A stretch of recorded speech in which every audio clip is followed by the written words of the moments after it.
California Heartland is made possible by the James G. Boswell Foundation, committed to sharing the stories and successes of California growers. Bank of America, Bank of Opportunity.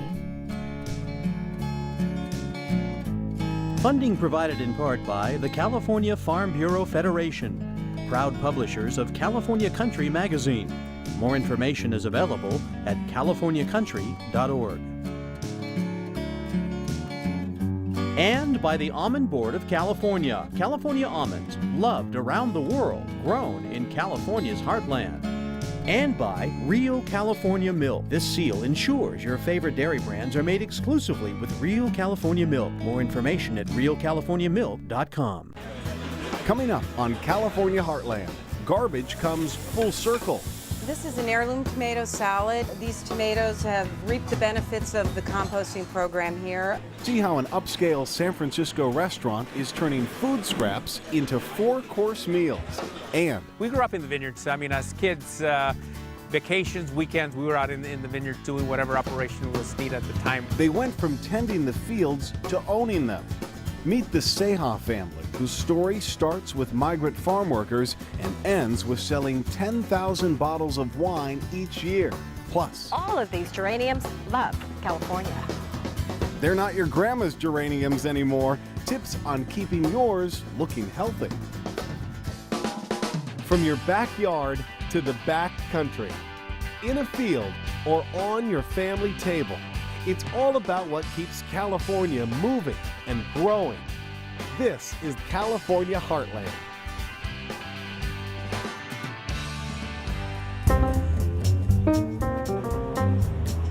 Oh, it's fabulous. It's what we all want. You know, we want it to nurture the earth and to keep this cycle going. Very important. From scraps to soil to succulent dishes, 4-course compost is where food comes full circle.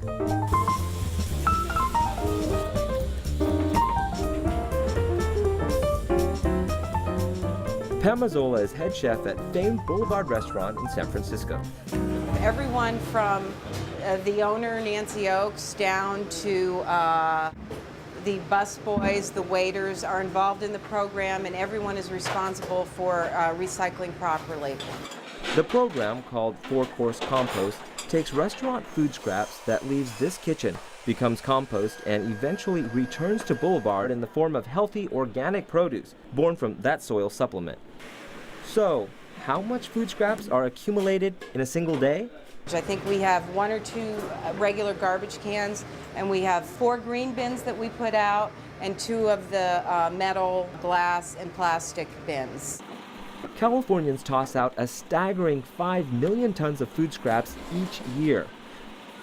For the past decade, more than 2,100 restaurants in Northern California have taken part in this program, where nothing goes to waste. Every single piece of food scrap and table scrap gets reused.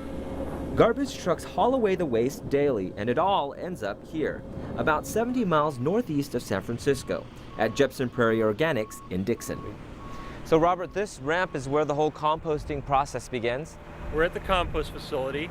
This ramp is, the trucks back up onto this ramp and it tips up in the air and the food scraps fall out. 25 tons from one truck. And then a tractor scoops up those food scraps and loads them into this sorting system. Wasting no time, the scraps go through an intense 10-step composting process and turns into nutrient-rich soil.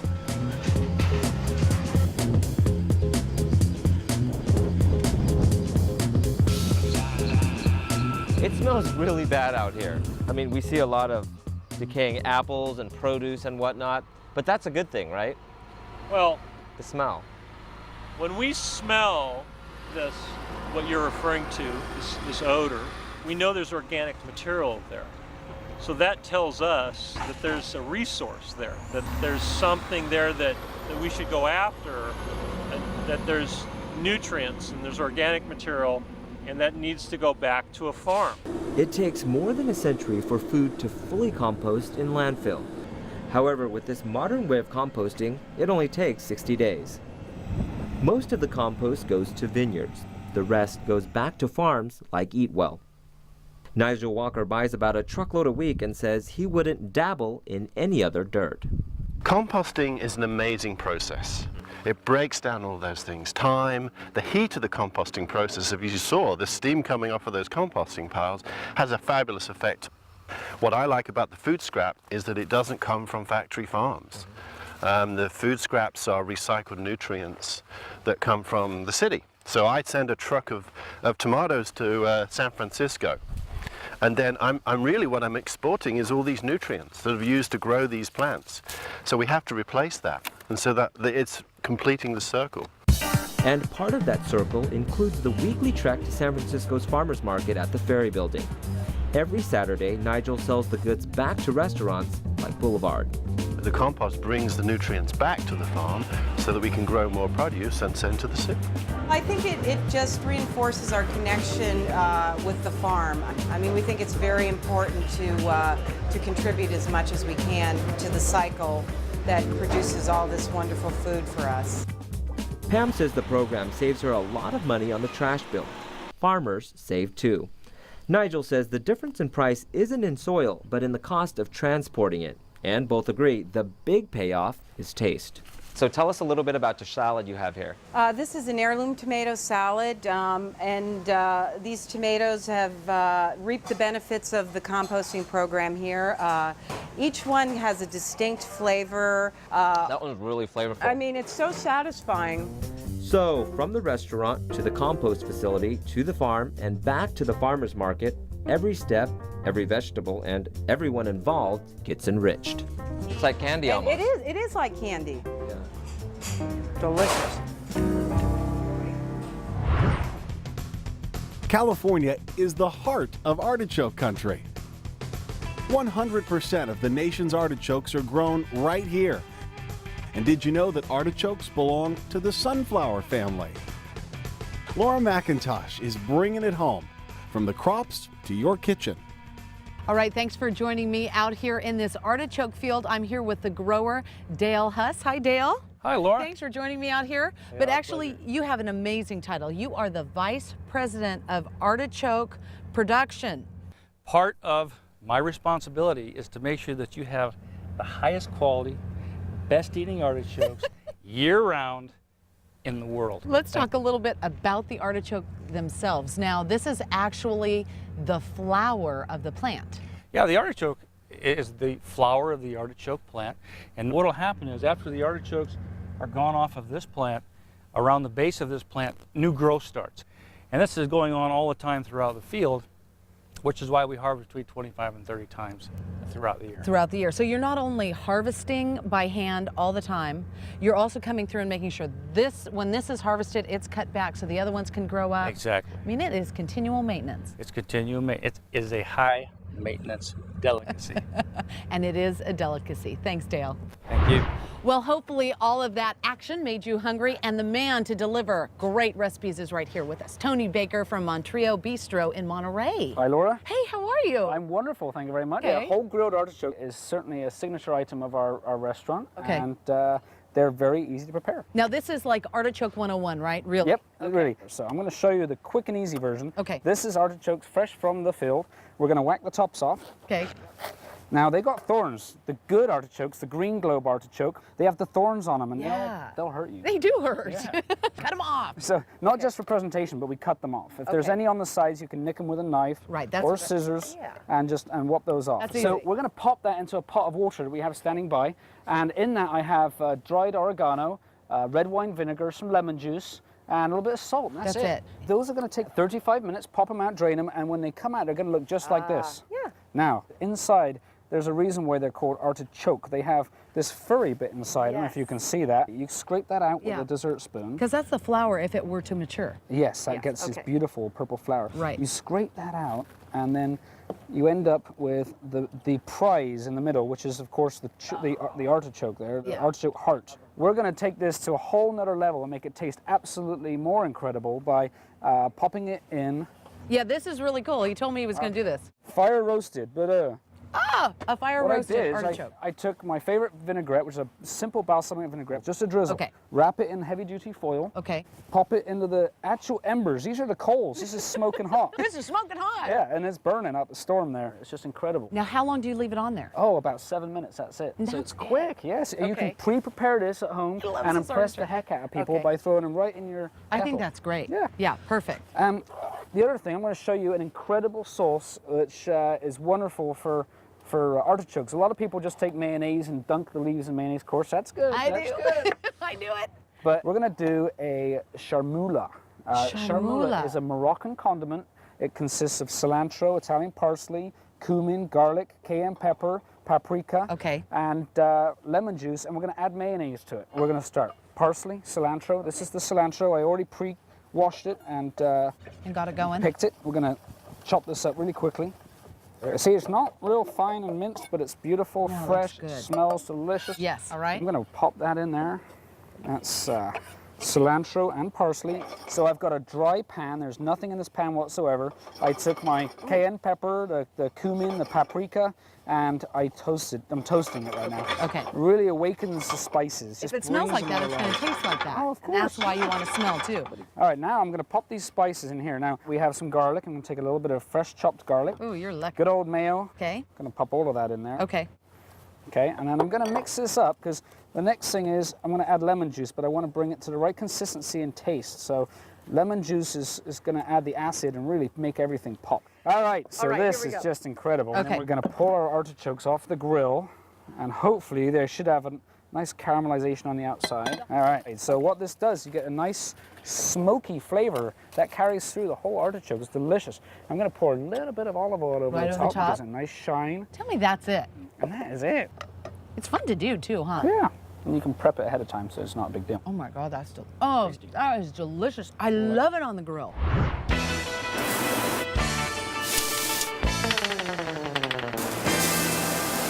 A hot dog stand, a burger joint, and a new fast food cafe. It may not look like it at first, but these 3 dining spots around Los Angeles are actually putting the words healthy and environmentally friendly into eating on the go. Can we get you a dog? And while healthier fast food sounds like an oxymoron, Sue Moore of Let's Be Frank in Culver City is betting that a no-junk hot dog that's lower in sodium and calories is not only better for you, it's better tasting than the classic dog you might find somewhere else. I think the unique thing about our hot dog is that our beef dog, the cattle are all raised out on pasture. They're not finished in a feedlot. Our hot dog, we use the plate, the shoulder clods. There's no lips, lids, and lobes in our dog. Well, 50's your change. Sue and her partner Larry Bain say they came up with the motto, Dogs Gone Good, to educate customers about the importance of eating clean meat, and because they're supporting local ranchers raising healthy livestock. Small farmers want to direct market their heirloom cattle.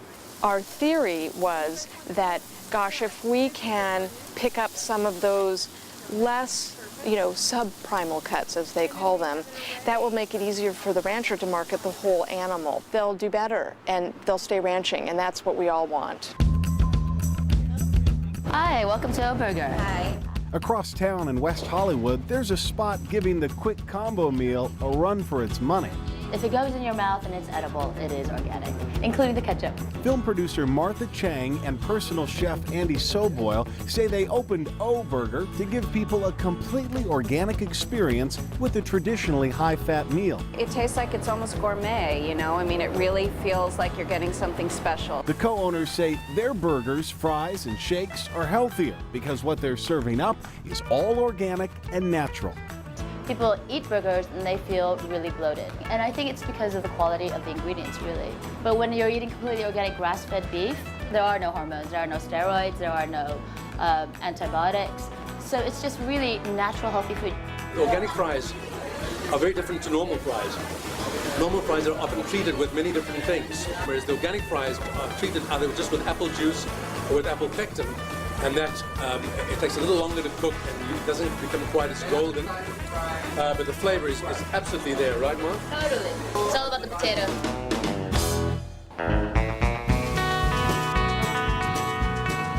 The organic trend continues at this new fast food chain called Organic to Go. Here, the menu is a mix of lunch favorites like salads and sandwiches. But with your lunch order comes a side of agricultural education. The way Organic to Go works is that we open up inside the bellies of buildings or as part of a corporate structure, and we're normal American cuisine. And the switch over between eating conventional and eating organic in a lot of ways starts with education, because all of a sudden people start to think about food in a very different light. Organic to Go is the first USDA certified organic fast casual cafe and has locations all over Los Angeles and Orange County. The quality of and the integrity of the farms that we buy from is very important. People want to have some kind of a connection and understand truly in their heart that what they're doing is they're doing something good for themselves and providing good fuel for themselves and their family. Finally, fast food you don't have to feel guilty about eating. The roots of California's farming families grow deep. This is the heritage of our heartland.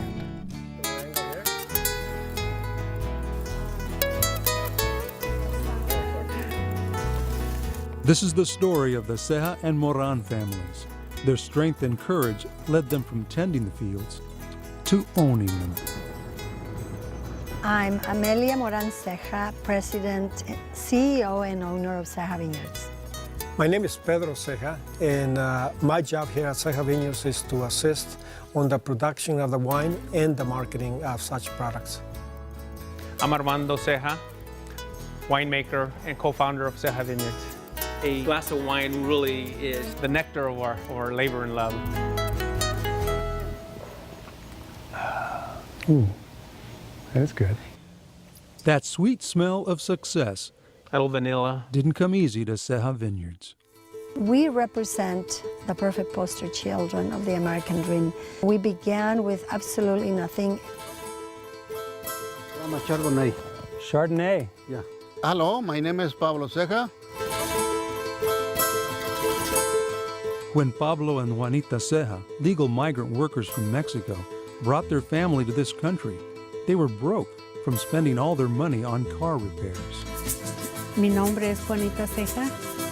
Nos dieron los... It was hard. The first night here, we slept on straw on the ground. Compuso, gastó dinero. And from the ground up, all the Ceja children learned the wine industry.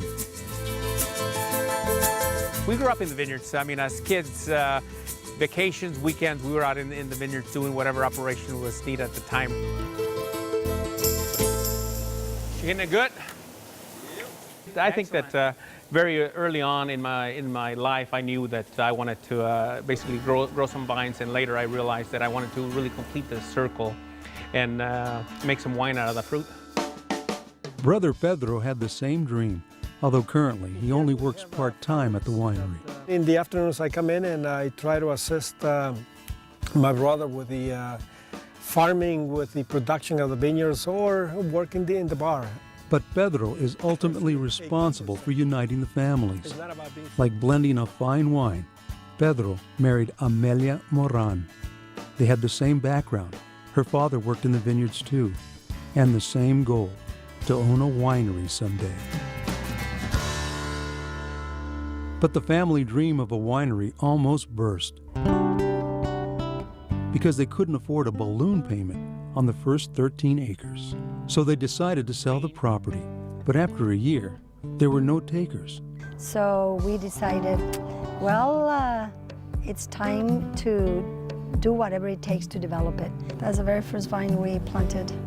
You guys started out with how many? We started off, our first site was 15 acres, 15 acres of Pinot Noir. But the fruits of that first vine multiplied and have yielded over 10,000 cases of wine a year. It's what keeps this family growing. This is Dalia. She was 1 year old, and this is the very first day we planted our vineyard back in 1986. She, on September 1st, will become Ceja Vineyard's new marketing director. Now the third generation of the Ceja family is taking their rightful place in line, bringing the wine business to new heights and new customers.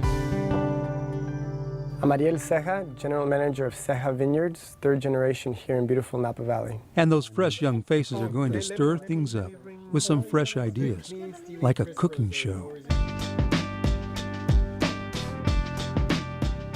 Beautiful balanced wines complement Mexican food, and so why not showcase that in a medium that everyone has access to, the internet. So we start shooting next month. We have built an incredible reputation for producing beautifully balanced wines that are so incredibly compatible with food. We're going to serve this with the most fabulous tomatillo salsa.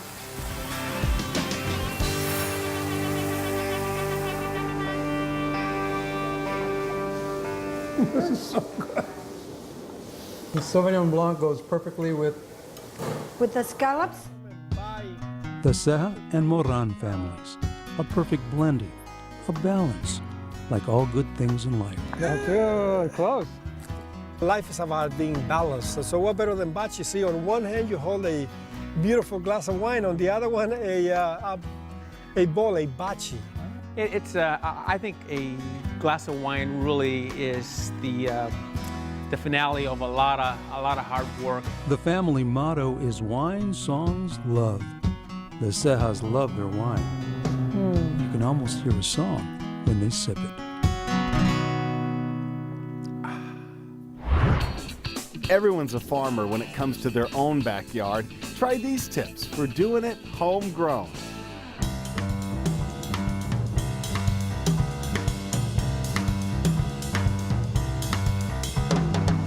Geraniums are pelargoniums, but pelargoniums are not geraniums. Geraniums are geraniums, and geraniums are not pelargoniums. Confused? Well, welcome to the colorful, sometimes fragrant, but always prolific blooming world of backyard geraniums.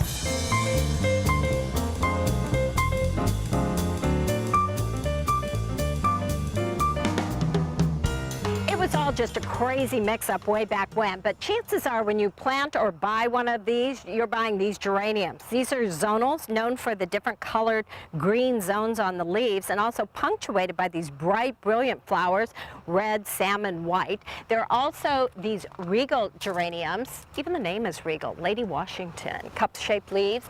These are my favorite, an ivy geranium. They drape down. You see these all over Europe in window boxes, perfect for window boxes here as well. Single or double blossoms.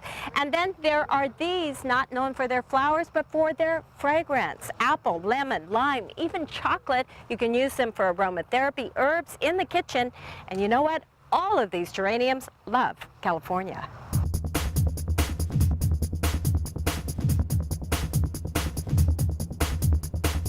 Geraniums look like this early in the season, but once these flowers fade, they become a little leggy, rangy, and sort of woody looking. You can trim them anytime during the season and keep them any size you want by just cutting into the woody stem just above a leaf node. Go ahead and cut way back. If these are in pots, you'll want to stagger them because you're taking off all the flowers. You can see they look a little sad, so any bedding plants are best left pruning until November through February.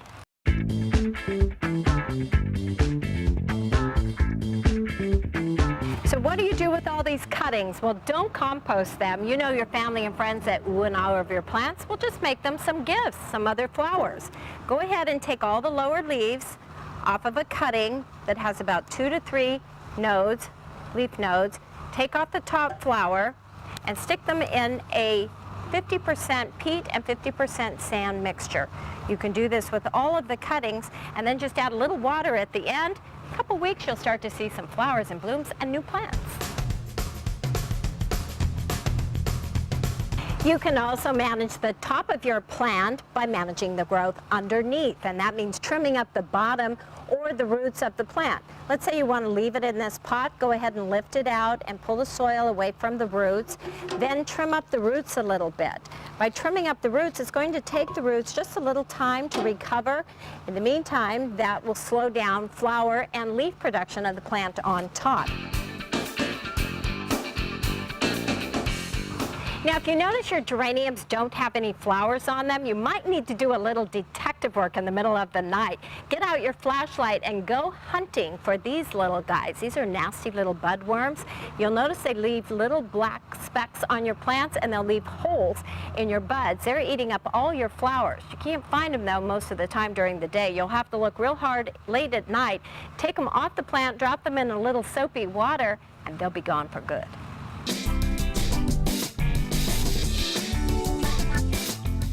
So find those budworms, fertilize and water regularly, and California geraniums will be a bloomin' success. Right, Ming? Yeah, right, Ming.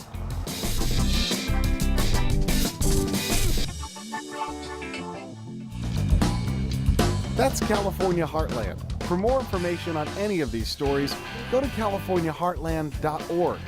I'm Chris Burrows. We'll see you next time. It's a little bit dusty, but it's really tasty. The dust is good for you. Was that? Yeah. Well, it comes around, goes around. To order a copy of this show, visit us online or call 1-888-814-3923. The cost is $14.95 plus shipping. California Heartland is made possible by the James G. Boswell Foundation, committed to sharing the stories and successes of California growers. Bank of America, Bank of Opportunity. Funding provided in part by the California Farm Bureau Federation, proud publishers of California Country magazine. More information is available at californiacountry.org.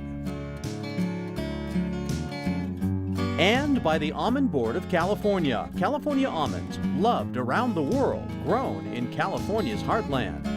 And by Real California Milk. This seal ensures your favorite dairy brands are made exclusively with Real California Milk. More information at realcaliforniamilk.com.